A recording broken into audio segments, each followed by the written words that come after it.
இந்த ஆளோட பேர் தான் ஜாக்கி. இவன் பயங்கரமா சண்டை போடுவான். அவன் கழுத்துல இருக்க பெல்ட் கழட்டி விட்டாங்கன்னா யார் அடிக்கணுமோ அவங்களெல்லாம் அடிச்சு பறக்க விட்டுருமா. இவனுக்கு நேரம் ஒரு புல்லட்டை ஷூட் பண்ணா கூட அசால்ட்டா அதுல இருந்து தப்பிச்சிருவான். அவ்வளோ ஸ்பீடா இருப்பான். ஜாக்கோட பாஸ் எப்படின்னா, யாராவது காசு கேட்டு வந்தா அவங்களுக்கு கடன் கொடுப்பான். ஒருவேளை அவங்க திரும்ப காசு தரலன்னா அவங்கள ஜாக் கிட்ட விட்டுருவான். இதே மாதிரி ஏகப்பட்ட கொலை செஞ்சிடுறாங்க. ஒரு நாள் ஜாக்கோட தலையில இருந்து ரத்தம் வரும். அதனால ஜாக்குக்கு ஒருத்தன் பேண்டேஜ் கொடுத்துட்டு போவான். ஆனா இவன் அதெல்லாம் கண்டுக்காம இவன் மாட்டுக்கு சாப்பிட்டு பிராக்டிஸ் பண்ணிட்டு இருக்கான். திடீர்னு பார்த்தா பேக் கிழிஞ்சு மண்ணு கொட்ட ஆரம்பிச்சிடும். ஜாக் உடனே அதுல இருக்க மண்ணெல்லாம் கையில பிடிக்க ஆரம்பிக்கிறான். அதுக்கப்புறம் இவனுக்கு என்ன பண்றதுன்னே தெரியல. இதை சரி பண்றதுக்கு ஏதாவது வழி இருக்குன்னு சொல்லிட்டு புக் எடுத்து பாக்குறான். இவனுக்கு ஒண்ணுமே புரியாது. அவன் தலையில இருந்த ரத்தம் அப்படியே அவன் புக்ல ஒழுகும். அப்போதான் அவனுக்கு பேண்டேஜ் ஞாபகமே வரும். அதை எடுத்து கிழிஞ்சு போன பேக்ல ஒட்டி மறுபடியும் பிராக்டிஸ் பண்றான். அடுத்ததா முக்கியமா ஒரு ஆள் அடிக்கணும். அதுக்காக ஜாக்க கூட்டிட்டு போறாங்க. அங்க இருக்கவனுக்கு ஜாக்க பத்தி தெரியும். இவன் கழுத்துல இருக்க பெல்ட்டை கழட்டலன்னா அவன் அடிக்க மாட்டான்னு நல்லாவே தெரியும். அதனால அசால்ட்டா உட்காந்து இருக்கான். உடனே இவனுங்களை போட்டு அடிக்க ஆரம்பிச்சிடுறானுங்க.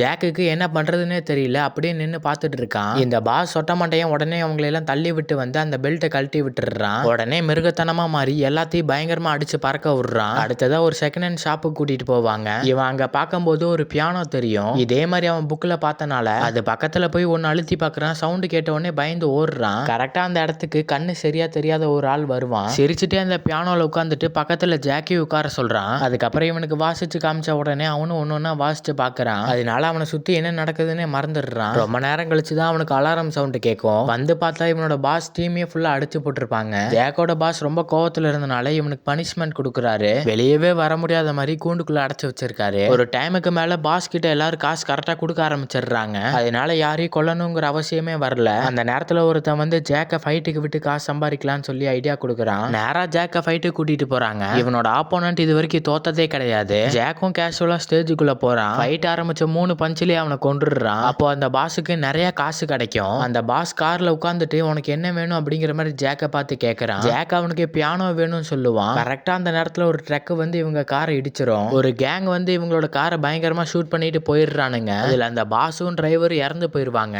அந்த சொட்டத்தலையன் பாஸை தள்ளி விட்டு ஜாக் வெளியே வந்துடுறான். அந்த அடிப்பட்ட கையோட கண்ணு தெரியாத ஆள் கிட்ட போயிடுறான். அதுக்கப்புறம் அங்கேயே வாழ ஆரம்பிக்கிறான். அவனுக்குன்னு தனியா ஒரு பியானோ தந்துடுறாங்க. அந்த கண்ணு தெரியாத ஆளோட ஒய்ஃப் வந்து ஜாக்குக்கு கொஞ்சம் கொஞ்சமா பியானோ பத்தி சொல்லி தருவாங்க. அப்படியே அமைதியா வாழ ஆரம்பிக்கிறான்.